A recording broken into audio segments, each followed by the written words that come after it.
नमस्कार मित्रांनो, आज आपण युडाईस प्लस पोर्टलवरती दुसऱ्या शाळेतून आपल्या शाळेत आलेल्या विद्यार्थ्याला आपल्या शाळेत कशा प्रकारे इम्पोर्ट करायचं आहे याबद्दल माहिती पाहणार आहोत। यासाठी आपल्याला लॉग इन केल्यानंतर आपल्यासमोर अशा प्रकारचा इंटरफेस ओपन होईल।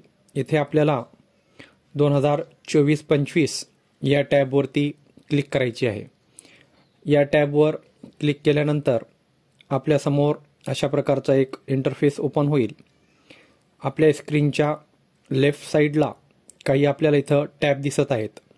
त्यातील इम्पोर्ट मॉड्यूल या टॅबवर आपल्याला क्लिक करायचे। त्या टॅबवर क्लिक केल्यानंतर आपल्यासमोर असे 3 ऑप्शन येतील: import within state, import outside state आणि ड्रॉप बॉक्स। यामध्ये आपल्याला इम्पोर्ट विदिन स्टेटवर क्लिक करायचं आहे। त्यानंतर आपल्यासमोर हा एक नवीन स्क्रीन ओपन होईल। यामध्ये स्टुडंटचा आपल्याला पेन आय डी टाकायचा आहे। आता पेन आय डी म्हणजे परमनंट एज्युकेशन नंबर।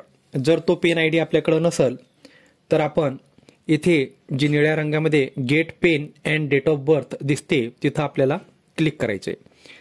तिथं क्लिक केल्यानंतर आपल्यासमोर अशा प्रकारचा एक छोटासा फॉर्म ओपन होईल। यावरती आपल्याला त्या विद्यार्थ्याचे आधार नंबर आणि जन्मदिनांक टाकून येथे सर्च करायचे। सर्च केल्यानंतर इथं खाली आपल्याला त्या मुलाची पेन नंबर आणि डेट ऑफ बर्थ मिळेल। हा पेन नंबर आणि डेट ऑफ बर्थ आपल्याला इथं जो मागचा पान होता तिथे स्टुडंट पेन म्हणून जो इथं टॅब आहे, इथं आपल्याला त्या विद्यार्थ्याचा पेन नंबर टाकायचा आहे। पेन नंबर टाकून पुढच्या टॅबमध्ये आपल्याला त्या विद्यार्थ्याची डेट ऑफ बर्थ टाकायची आहे आणि इथे आपल्याला गोवर क्लिक करायचे।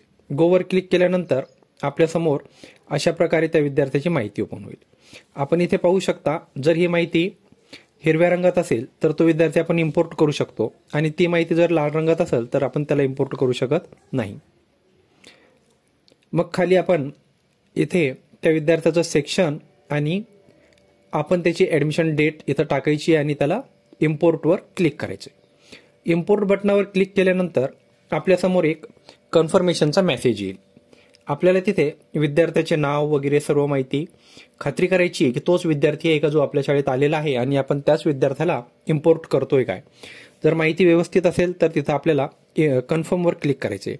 कन्फर्मवर क्लिक केल्यानंतर लगेच थोड्या वेळात आपल्याला विद्यार्थी इम्पोर्ट झाल्याचा सक्सेसफुल मेसेज येईल। अशा प्रकारे आपण दुसऱ्या शाळेतील विद्यार्थी